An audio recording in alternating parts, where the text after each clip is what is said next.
పోలీసులు మీకు కూడా ఒక్క విషయం నేను చెప్తున్నా.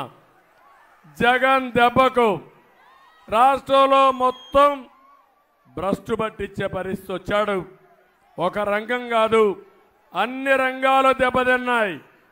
ఒకప్పుడు ప్రభుత్వ ఉద్యోగం అంటే భద్రత గ్యారంటీ, ఇప్పుడు ప్రభుత్వ ఉద్యోగం అంటే అభద్రత, జీవితానికి గ్యారంటీ లేని పరిస్థితి. ఈరోజే విశాఖపట్నంలో ఒక సంఘటన జరిగింది. ఎస్పీఎస్ కానిస్టేబుల్గా ఉన్న శంకర్రావు, ఒక కానిస్టేబుల్, ఇతను తీవ్రమైన ఒత్తిళ్లతో ఆర్థిక ఇబ్బందులతో తుపాకీ కాల్చుకొని చనిపోయే పరిస్థితికి వచ్చాడు. నేను ఇక్కడ పోలీసులందరూ ఉన్నారు, మిమ్మల్ని కూడా అడుగుతున్నా, మీకు ఇవ్వాల్సిన నిధులు ఇచ్చారా అని అడుగుతున్నా.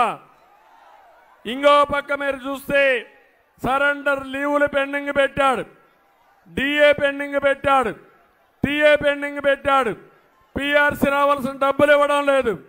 కడాన ప్రావిడెంట్ ఫండ్ వాళ్ళ సొంత డబ్బుల్ని వాళ్ళకి ఇచ్చేది కూడా పెండింగ్ పెడితే ఆర్థిక ఇబ్బందుల్లో పడి శంకర్రావు ఏం చేయాలో దిక్కు తెలియకుండా తుపాకుంటే ఆ తుపాకీతో కాల్చుకొని చనిపోయాడంటే తమ్ముళ్ళు, రేపు మన పరిస్థితి ఏంటో మళ్ళా దుర్మార్గులు వస్తే ఏమవుతుందో ఆలోచించమంటున్నా.